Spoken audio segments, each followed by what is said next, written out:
Manong mabaling istoryam no kasat napasamak DJ may pagarup nga pinangpaltog mo detoy kaanak ka. Nga po doon dyan po na imkwada ko noon talagang no, siya pimalto sigurado ka na napunta. Impay kwada la dyan isuda ti nagputo kidi nagtaraya ko dado da mo tamang kabil kanya gusto nagtaraya ko. Hindi kwan adayo ako na damo ko ang kamot kanya pulis. Ngada nagputo ka na o di ko at nakadayo ako. So nga bintang la kanya dyan talaga no at ako mga nasyakti lang nga pimalto ga datat tinama kanya da. Madamaki ba nga agiinom idi napasamak detoy man? Agin inong kami, nagka-istorya kam kaya kana ka di ka mo mga asawa ka da balay mo nga sigod ko kanya bigla na lata nga sinugod may pangala ka dayay banag.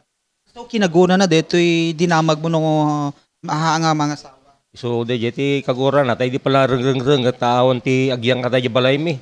Dayay balay nga pinanawan ti inami ka mga asawa kan ta automatic ka da balay mo. Isuk kinagura na la dayay.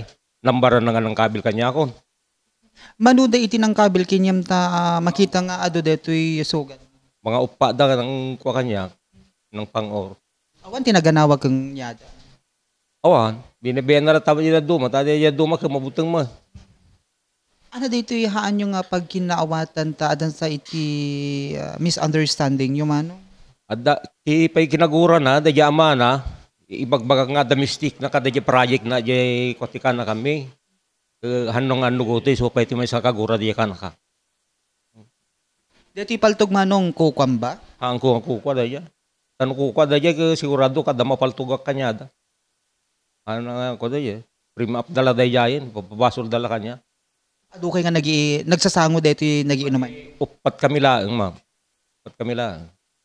Bigla na lang nga sinugod. Nga mada lalaki pa yung banda na dyan likod didi.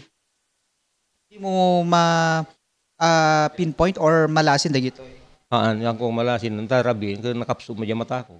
Sigon iti hindi pa nagpalpalutpot mga ka-JCQ keta ditoy amismo iti nagiinuman dagiti agkakabarangay pakirmanan dagiti suspect na biktima mga ka-JCQ. No makita tayo iti karaytoy nga lugar wano daytoy nga paset mga kaibigan ket adda pa lang dagiti dara daytoy biktima gagayem ken kaabsat.